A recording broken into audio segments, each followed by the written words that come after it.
If you came to Dubai a few years ago, you'd have got this, sand and loads of it. Then an amazing thing happened. Fantasy became reality, and in the space of just 20 years, Dubai turned from desert into a jaw-dropping oasis of stone, marble, concrete, glass and raw excitement. But the bolder and wackier the idea, the more likely it was to be accepted. Giant islands the shape of palms that could be seen from space. And soon there'll be the world's tallest skyscraper, a modern-day Tower of Babel that slices through the clouds at almost a kilometre above the ground. Dubai has become a centre of a modern-day gold rush. But the big question for Dubai is whether this great global credit crunch is going to bite here, and whether that will turn the Dubai dream into a nightmare.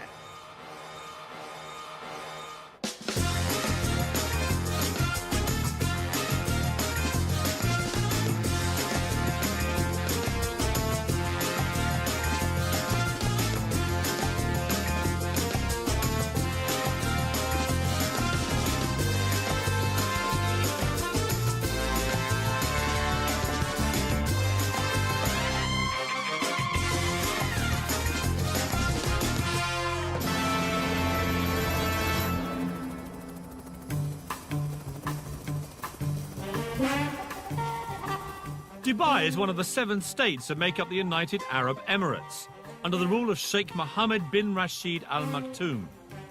Its reputation as a tax-free haven and land of opportunity has attracted 120,000 Brits, all chasing the Dubai dream.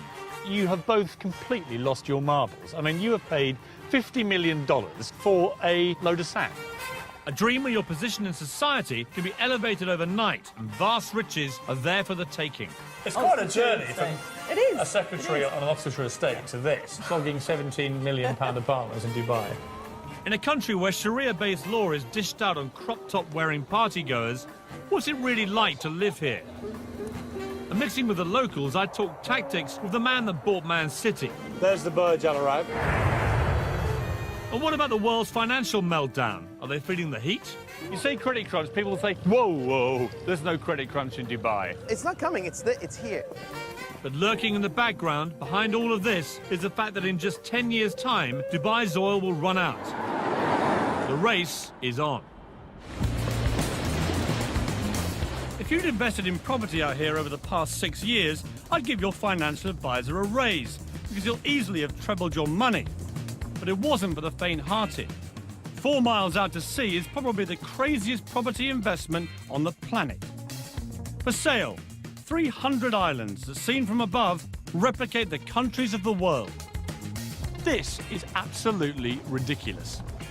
I've heard about this place, I've seen the pictures, I know all the facts. But till you actually come out here like this and experience it for yourself, you have no idea of the sheer scale of it. 320 million cubic metres of redistributed seabed later, Dubai has not just put itself on the map, but put the map on itself.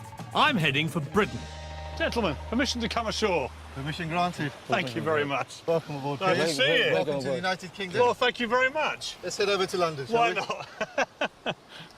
Ex-Londoners Safi Qurashi and Mustafa Nagri moved to Dubai 4 years ago. Between them, they've just bought England. Dare I ask how much you've paid for it? Topping over $50 million. You have both completely lost your marbles. I mean, you have paid $50 million for a load of sand. Yeah, it's one view. Tell me some of the stuff What you're going to do here. The idea very much is to have some luxury accommodation where you can bring your boat, park it right outside your villa, swimming pools, spas. How many are we talking about? You're talking in and around the 100 mark. Right. 100 villas over here. So you're living in your own private villa, surrounded by, you know, absolutely amazing shorelines, beaches. I mean, you say that, but you're actually surrounded by the French over there and the Germans over there. I mean, they are worryingly close, aren't they? You know, they have got closer, but luckily there's still a bit of sea between us. I'm imagining now these luxury villas here, and even if they went just for $5 million each, I've just worked out you'll make a profit of $450 million. But you have forgotten the cost of construction. Which is? We're still working on that one. Yeah, well, You're still making what I think they call in Balham a nice little earner, aren't you? well, Yeah, Yeah, I guess you could say we might be. I mean, that's a great story. Absolutely. Ballon boy buys Britain. Yeah, it's not bad, is it? Safi is a perfect example of the Dubai dream. 4 years ago, he arrived here skint, having lost everything in a failed internet phone. Now, thanks to a series of shrewd property deals, he's the king of England and looking to invade France. But how did this little-known desert outpost become such a magnet for investors and those in search of a better life in the sun? Dubai has done an incredibly good job at marketing itself, largely through what at the outset appear to be utterly ludicrous projects. Think Dubai and you think glamour, wealth, and a rich hedonistic playground. Hardly surprising then that back in Britain, wrapped under red tape and trapped under the dark grey skies, so many downtrodden wannabes think this place is utterly irresistible. Although Dubai is twice the size of London, the main action takes place in a frenzied 20-mile strip along the coast. The legendary Dubai gold rush can be traced back to 2001, when the law was changed to enable foreign nationals to own property. It coincided with the launch of the most famous of Dubai's artificial island projects, the Palm Jumeirah, which, because it's connected to the mainland, lured investors by the truckload. And my first impression is it's massively bigger than it seems from the sky. Apparently 4,000 properties were sold in the first 72 hours of the project being announced, before a brick had been laid. The weirdest thing about Palm Island is that 5 years ago, I'd have drowned by now because this was all water. Nothing quite prepares you for the sheer scale of their ideas.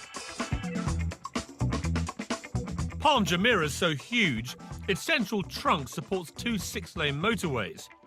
At the tip, 3 miles out, sits Dubai's latest 5-star hotel, the Atlantis, complete with an underwater lost city in a fish tank. The Beckhams acquired a place here, and Ashley Cole and Michael Owen followed suit, creating a Middle Eastern wag sumer. It may look like Brookside on the beach, but having a Palmer dress is the ultimate status symbol. And living the dream on Frond D is Neil Petch. Neil came out here 14 years ago and now publishes the Dubai version of GQ magazine. Judging by his cars, a Bentley, a vintage Jaguar and a Ferrari, life is good.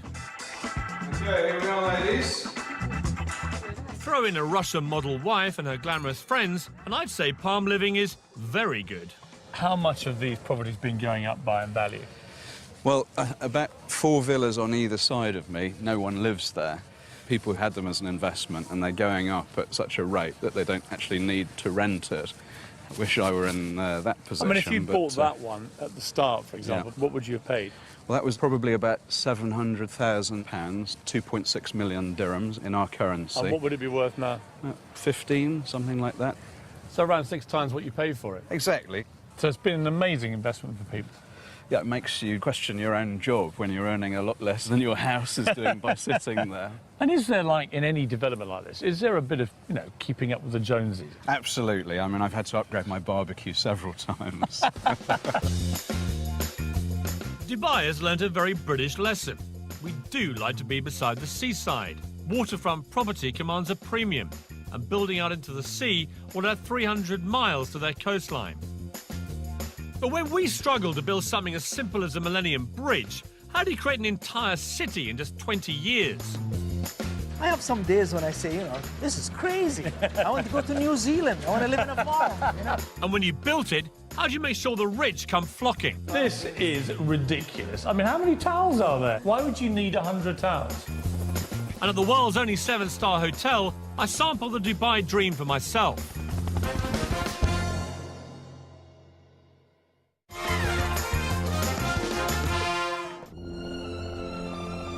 There are times when we build things so astounding that they become testaments to human ingenuity. The pyramids of Egypt, the Great Wall of China, and now, Dubai? Extravagance and Dubai go hand in hand, but this really does take the gold-plated biscuit. It's rumoured this 7-star hotel cost so much to build and run that but it will never make a profit. But that's not the point. The Burj Al Arab is Dubai's Eiffel Tower, part of ruler Sheikh Mohammed's vision to put this place on the global map.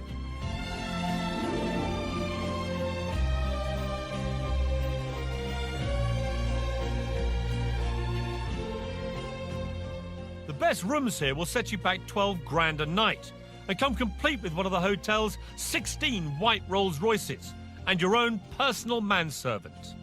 They boast that they cater for every whim at the Burj Al Arab, and that's certainly the case with me, because I spent my entire life waiting for a bed where I could go to sleep looking at myself.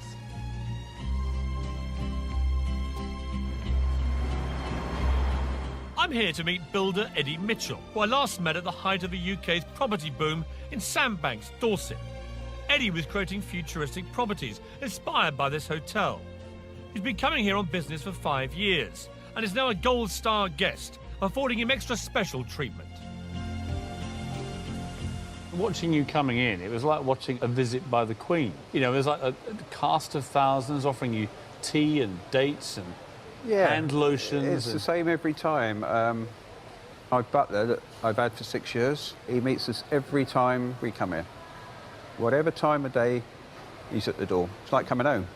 So, Eddie, last time we met was in Sandbanks, Yeah. where the funny thing was there is that you produced properties like this, which are, you know, by any normal standard in Britain, completely barking mad, futuristic, emporiums of glass and concrete and everything else. Out here, you're known as Mr. Boring, because, I mean, that is not even first base, is it? Not really, no, Piers. I mean, you must love it here. It's like a permanent building site. Yes, but probably the biggest building site in the world, and after 30 years of building, I just love it. You're like a pig in a sty, aren't you, Eddie? Yeah, definitely. For those who bought at the start in the Palm or the World or the Burj Dubai, how much money are people making? I'm sure people are making many millions. I mean, I heard of one Chelsea footballer who had a place on the Palm that he's never actually lived in. He paid £400,000 for it, and he's just sold it for £3.5 million. Yeah, that's what he would have paid 6 years ago. And he would now make £3.5 million? Yeah, definitely. Without setting foot in the place? Yeah. How have I missed out on this again? We should have came here 6 years ago. No, but you always seem to pop up in these places at the right time. I went to Sandbanks right at the peak. I've come to Dubai right at the peak. What I need to do with you, Eddie, is stick with you in the down times. Well, you can come on site and be a builder if you want, Piers. The great thing about Dubai is there's always a stunning new location to practice your golf.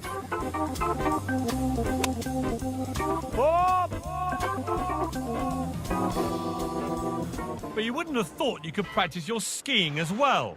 This is Ski Dubai. It's 45 degrees centigrade out there, and in here, -4. In fact, it's absolutely bloody freezing.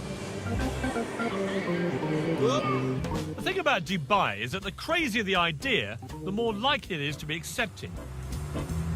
There are many extraordinary feats of construction underway in Dubai at the moment. A few more remarkable than this. It's going to be the biggest theme park in the world. It's going to be 107 square miles. Or to give you some idea of perspective, bigger than Birmingham. But even more extraordinary is the fact that they boasted that the catchily named Dubai Land would be finished into 7 years. Achieve that in the current economic climate, and I'll eat my sunglasses. This is a model of what the theme park will look like, and quite frankly, it's one of the most breathtaking things I've seen in my entire life. There are going to be life-size replicas of the Taj Mahal, the Eiffel Tower, the Egyptian pyramids, even Big Ben and the Houses of Parliament. There's a Las Vegas-style strip, only it's 4 times as big as Vegas. There's only one word for this: bonkers. But in Dubai, biggest is best. This humongous fish tank is built inside the world's biggest shopping centre, next to, yes, you're way ahead of me, the world's biggest building. I've been to lots of tall places in my life. The Empire State Building, Eiffel Tower. I worked at Canary Wharf for 10 years. But I've never, ever seen anything quite like this. The Burj Dubai is already 720 metres tall, making it the highest building in the world. But the really scary thing Is it still growing? Probably the most unnecessary sign of all time. Please don't lean on the doors. The sheer bravado of this structure beggars belief. They're even adding a new story every 3 days. It's another part of Sheikh Mohammed's plan to make sure Dubai stands out. The final height is still top secret, but the ambition is to be almost double the height of the next tallest building on Earth. The Earth's vanishing. I've never been this high in my life anyway. Mr. Ali Alabar, the 5th most powerful man in Dubai, is chairman of Emaar, the government-backed construction company building the tower. So we're right in the middle here on floor 160. We're 611 metres up. Yeah. There's still, as I can see, I mean, there are 20, 30 floors more already under construction. Yeah. Does it wobble, this? I mean, does it move around? No, it doesn't move much. Do you know how far? I think if it moves maximum, probably move this much. Who's going to be here? I mean, who will be on these floors? I think indeed these are office floors. People have bought private apartments here too, right? Correct. Yes. What was the most expensive one, do you know? A whole floor could probably cost you about $45 million, a whole floor. Oh, bargain. Yeah, it's a bargain compared to London prices, of course. You know Sheikh Mohammed better than many people. How would you describe him? I've been with him 15 years, and there are times when his energy is so unbelievable. This building here, the first time we've designed it was 90-story, and the meeting was 1 minute. And His Highness said, no. I said, okay. So I did, I think, about 120. He said, no. So I just brought a chart of all the tall buildings in the world, and I put in this building. And he said, okay, how much taller than the tallest? I said, well, we're about 40% taller. He said, good, you go.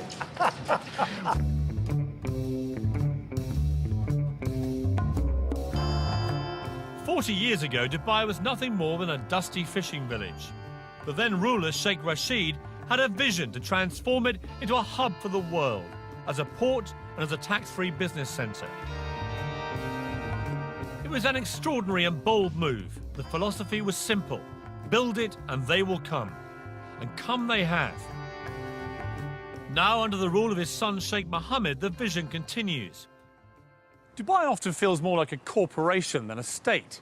That's because just three things matter here: business, finance, and success.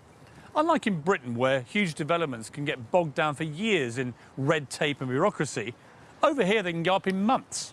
And the reason is quite simple: Sheikh Mohammed. Whatever the Sheikh wants gets done, and fast. Of course, being able to use millions of cheap workers from Southern Asia has made it all possible.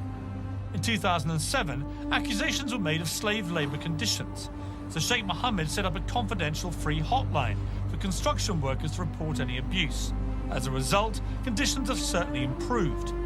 But each year, UAE workers send home an estimated £4 billion in wages, so a recession in Dubai would have serious global implications. But trying to get anyone to actually talk about the possibility of economic downturn here in Dubai was like trying to get blood out of a stone. I turned to Michel Canu, a billionaire businessman from the 9th richest Arab family in the world. Are you totally sold into this vision, or are there going to be problems, do you think? Well, now there's going to be a lot of economic upheaval globally, and it's going to come and affect us. See, no one mentions that here. I know. You say credit crunch, people say, whoa, there's no credit crunch in Dubai. In the Arabic culture, to say something, if you say it out loud, there's a perception that it'll happen. So we don't even call cancer cancer, we call it the disease that can't be mentioned. It's the same mentality. Is there a credit crunch coming in Dubai? It's not coming, it's here. It already exists.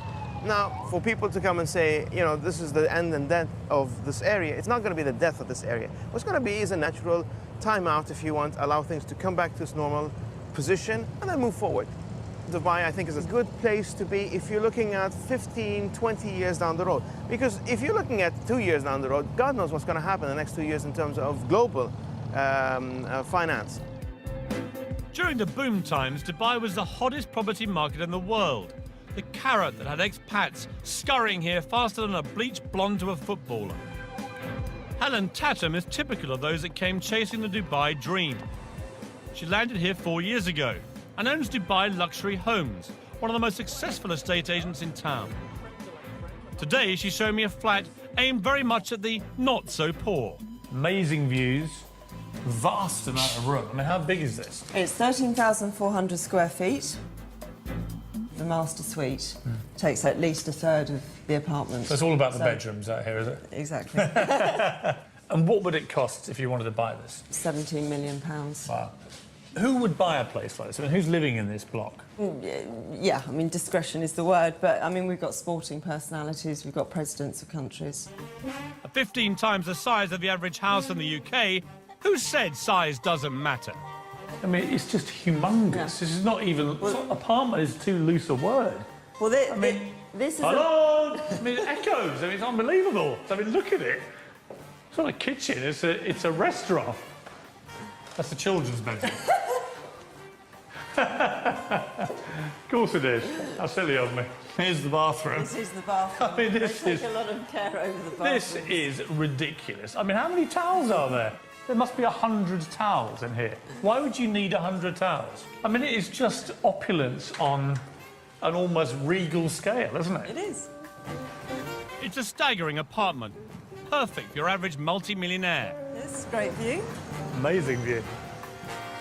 But maybe not so good for a billionaire. Which is why the next phase will have its own heliport on the roof. That is going to be just going for a higher level altogether. That's going for your billionaires rather than just the millionaires. And it's going to have its own helipad, and you know, they're working on their own immigration so that you can just jet in and... Well, literally, so some Russian oligarch just lands on the roof, and out come immigration officials. Right. Yeah, incredible. What's a nice girl like you doing, flogging £17 million apartments in Dubai? I don't know, it just happened 4 years ago. Set up my own real estate company, and What were you doing back in Britain? I worked on the country estate in Oxfordshire. Doing what? As the estate secretary. You're a secretary? Estate secretary. Estate secretary, sorry, I don't want to diminish your role, but I mean, it's quite a journey from a secretary on an Oxfordshire estate to this. Yeah. And you're now glimmering in diamonds and Rolexes and stuff. So life's been good for you, right, Helen? It has. Thank you. And that's not the half of it. Helen now has her own polo team with 8 Argentinian ponies and a full-time professional trainer. It certainly beats typing. Friday is polo day here at Arabian Ranches. It's a bit of a fixture of the expat community. A chance to revel in the good life whilst catching a chukker and slithering up the social ladder. Becky, from Bingley, West Yorkshire. Yeah. And here you are at polo. Yeah, I'm at the polo. Bingley girls are not really used to doing this sort of thing, are you? Let's be honest. No. I came over here and I launched a magazine for another company, and I've just launched this magazine, and I'm 28 years old and I would not get that in the UK. You've done badly for a girl from Bingley, have you? It's all right. Quite happy.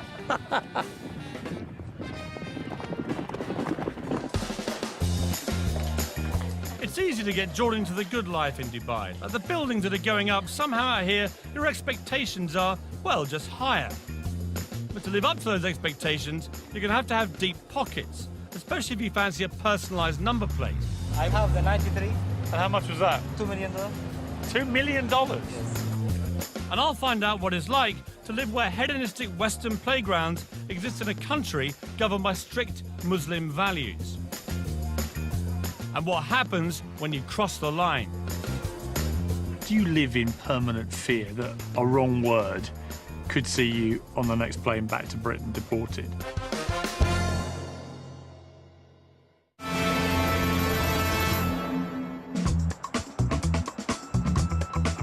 I wanted to get an Arab perspective on Dubai. Fortunately, the man that bought Manchester City, Dr. Suleiman Al Fahim, has a house here. He's made a fortune in property and is the Alan Sugar of Arabia, with his own apprentice-style TV show and even his own catchphrase. Impress me. When he said he'd show me around the city, I didn't realise he meant in his own private jet. He impressed me.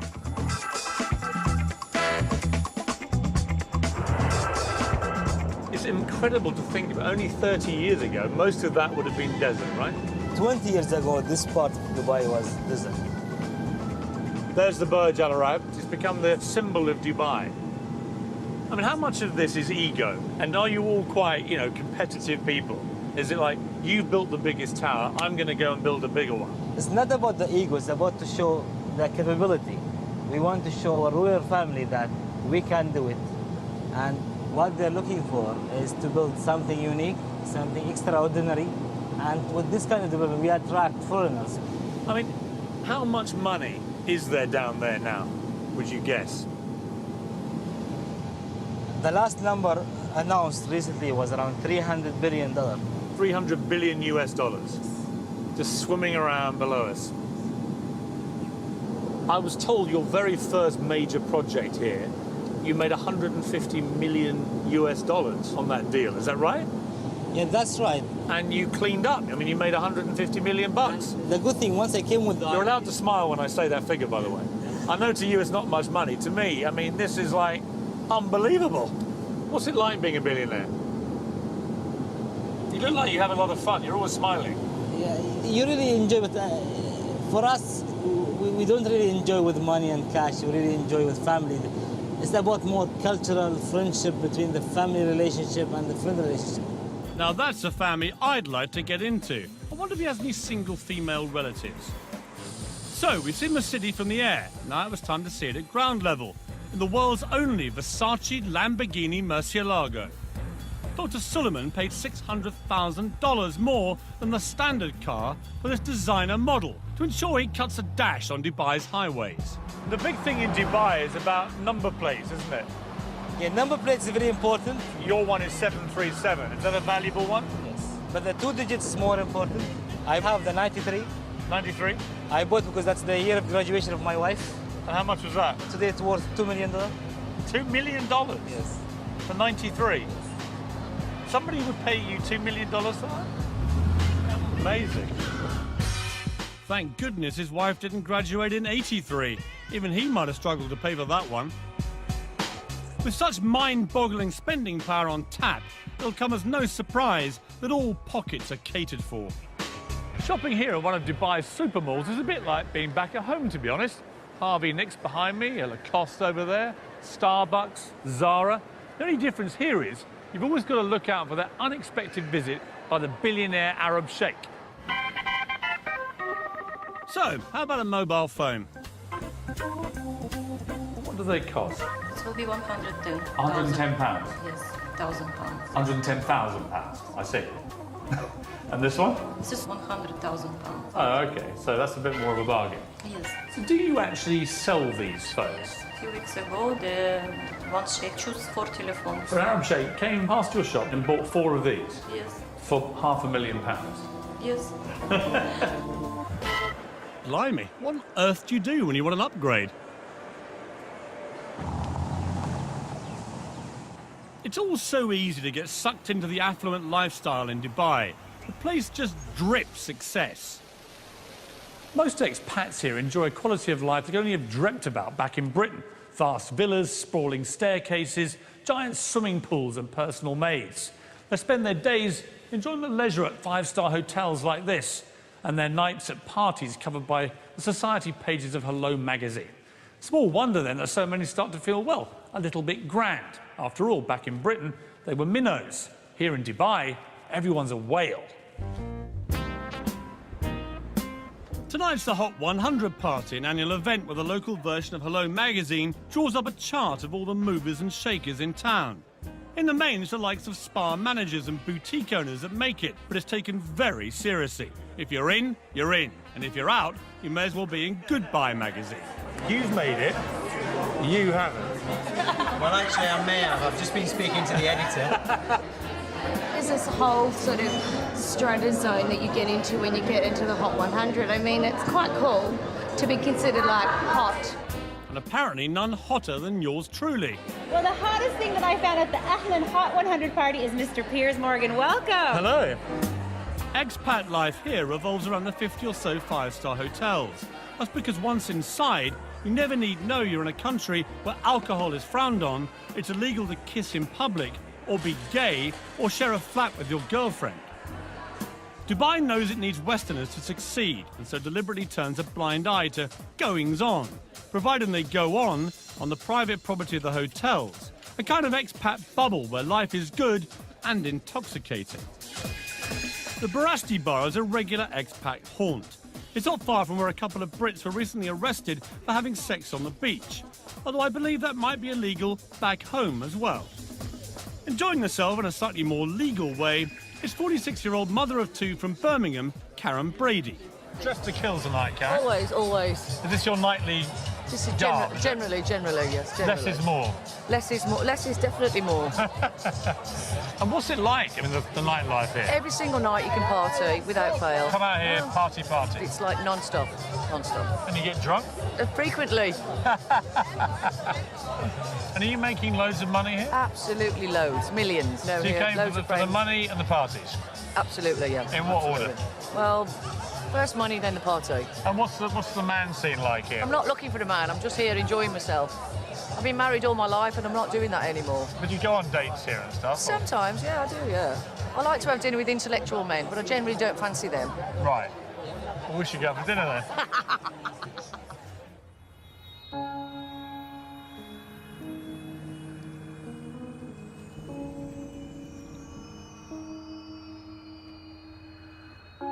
In the last year, 230 Brits have ended up in Dubai's prisons for a range of offences, from the normal, like drink driving, to the abnormal, like bouncing a cheque. If you are going to come out here, make sure you learn the law. For example, sex outside of marriage can get you a year in jail. Possession of over-the-counter drugs that contain codeine, 4 years. Even Harry Potter books were recently banned from schools because witchcraft is strictly illegal in Dubai. It's a difficult society to get your head around. On the one hand, a traditional autocratic leader uses strict Sharia-based law to rule with a rod of iron. On the other hand, in the five-star hotels, you can forget you're even in the Middle East. But the two cultures exist side by side in parallel universes, and except for at the shopping malls, rarely mix. Consequently, the expats live in fear of making a silly mistake or inadvertently breaking a law that could, with a swipe of the pen, see them deported.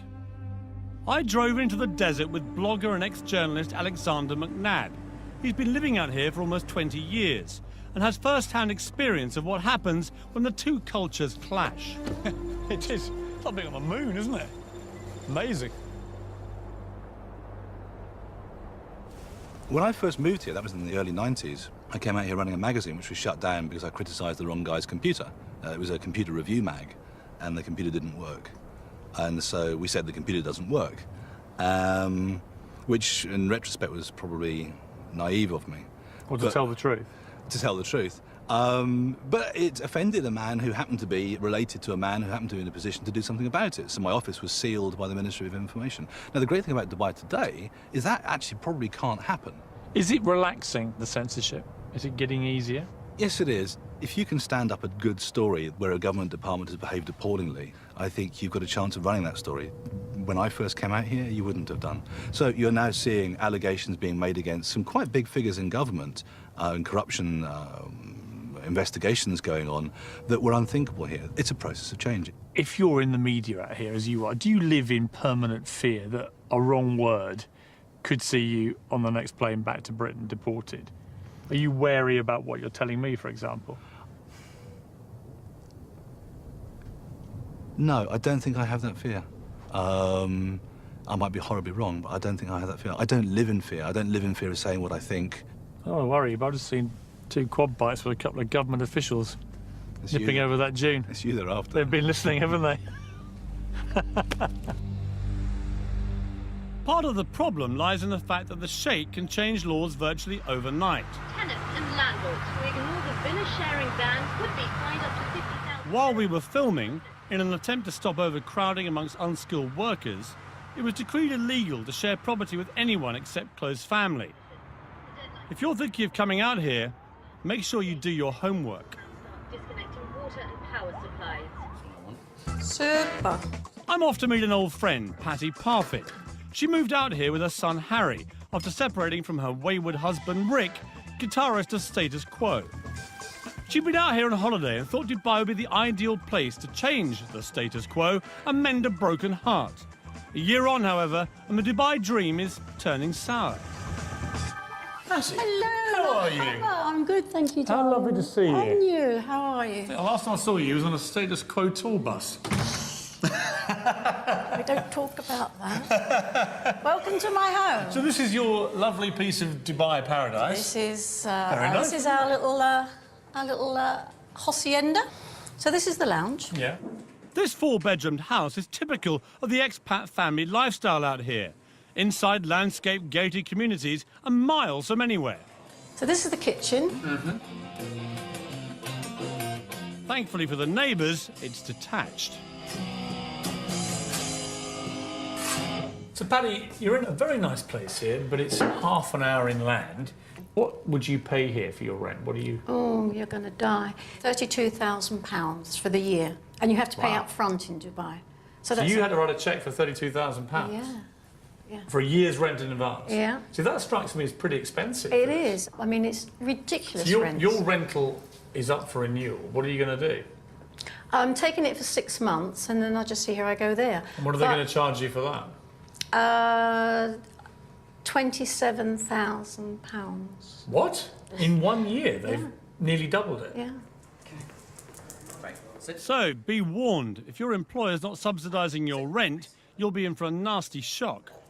It's terribly expensive in Dubai. It You really get this idea that is. this is wonderful tax-free haven. Yeah. Everything's dirt cheap, so it's not really like that. No, and you know, I don't want to spoil anybody's holiday or dream to move to Dubai, but you really got to look at it because it's not all what it's cracked up to be. People who are watching this are going to be thinking, I quite fancy coming to Dubai. Yeah. And yet you seem to have fallen slightly out of love with the dream. Yes, I have, haven't I? Oh, God, where do I go now? I do miss my friends. I do miss my family. And it is difficult to meet people over here because everybody's basically, it's family. And when I go out, I am a threat. I bet you are. How old are you? 57. I mean, that is amazing. Yeah. Recently divorced. To a rock star. Blonde bombshell. Used to be with a rock star. You are public enemy #1 for these women. Fantastic. That's rock and roll. So what does the future hold for Dubai? I'll be looking at the changing face of society here as it opens its doors wider to Western values. Could their secret defence against the credit crunch come down to a few familiar faces? Try some of these. God, that's disgusting. And just how much are they prepared to spend to make sure Dubai does become the greatest city in the world? Pilot will be getting millions. Multi-millions. Multi-millions.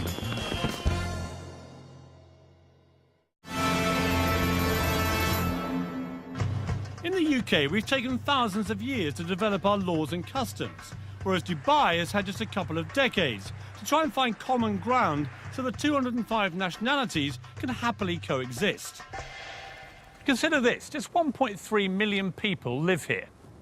Of those, 200,000 are Western expats, 900,000 are Asians, mainly workers, and that leaves just 200,000 local Emiratis. To put that in perspective, imagine living in Britain, where 5 out of 6 people were foreigners. And when you think of it like that, you kind of begin to work out that Dubai is actually quite a tolerant place.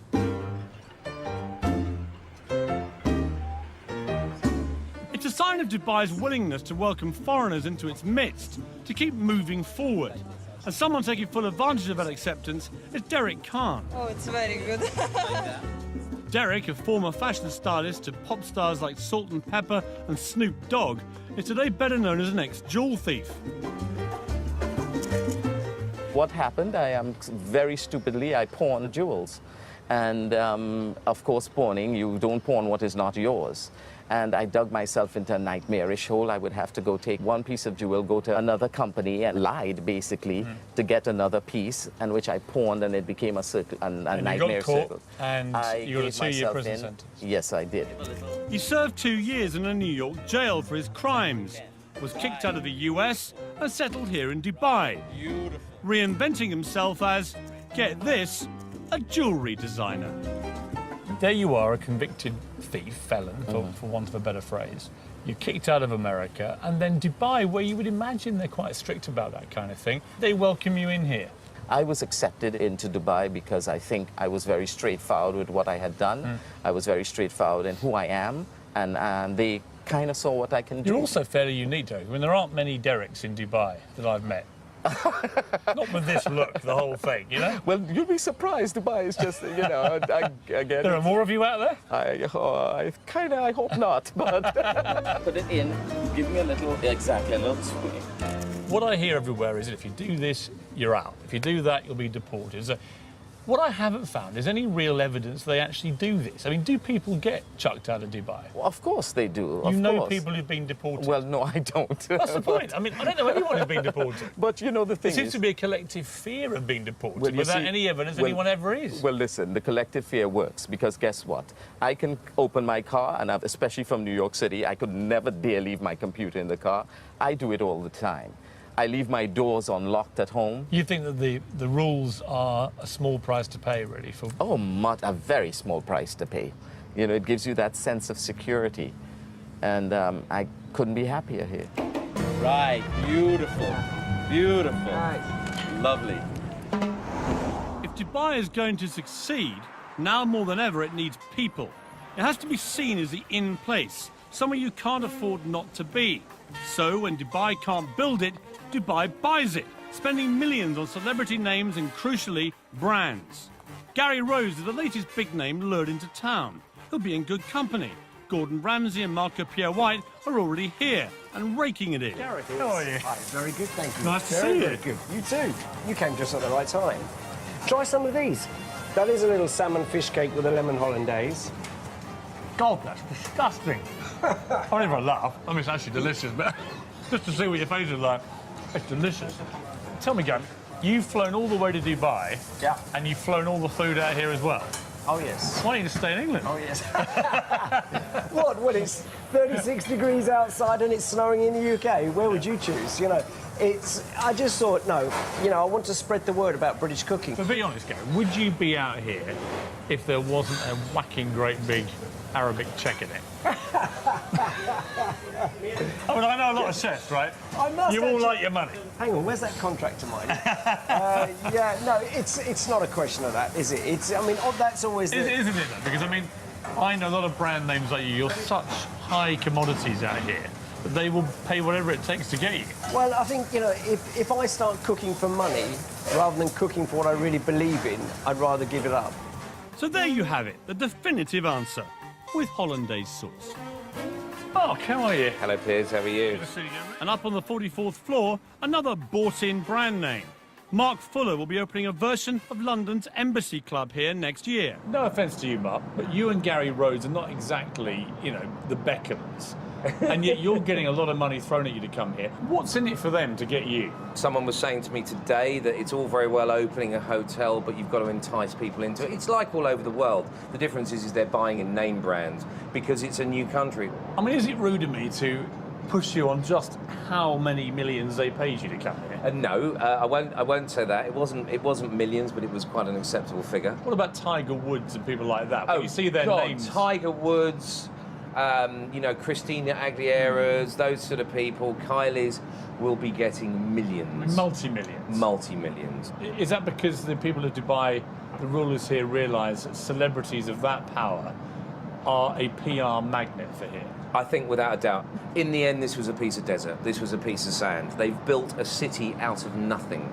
How do you attract everybody? They want to be number one. They don't want to be number two, number three, number four. They want to be Miami. They want to beat Miami. They want to be New York. They want to beat New York, you know. So the only answer is bring it in. Kylie comes, Beyonce comes. I mean, even Iron Maiden have played here. It is almost surreal here. It's the land of make-believe. It certainly is, more like the land of unbelievable, because as the world is rocked to the core by the credit crunch, Dubai rocked to the sound of Kylie at the world's most expensive party. The Atlantis Hotel was launched with a massive £7 million extravaganza. Looks like an awful lot of that went up in smoke. Let's face it, for the ordinary Brits living here, as long as you toe the line, life's pretty good. For the investor, though, even ultra-affluent Dubai is fragile. It doesn't manufacture anything of value. Oil now accounts for just 6% of its income. And even though uber-wealthy neighbour Abu Dhabi pumped £9 billion into its economy back in October, Dubai remains exposed. 3 big government-backed construction companies are already laying off hundreds of employees. Dubai relies on foreign investors to make it work, and without them, Dubai's dream of becoming the greatest city on earth may have to wait. I came to Dubai to find out if it really is all it's cracked up to be. And the answer, if you like sun and fun, glitz and glamour, is a resounding yes. As for the credit crunch, everyone I've met here says the same thing. Dubai won't just survive, it will thrive. And that's because it's bursting with ambition and drive, all led by one man's extraordinary vision and an utter determination to turn this place into the biggest and most successful city in the world. As for my part, I think I'll borrow the favourite phrase of the British builder. It'll be all right when it's finished.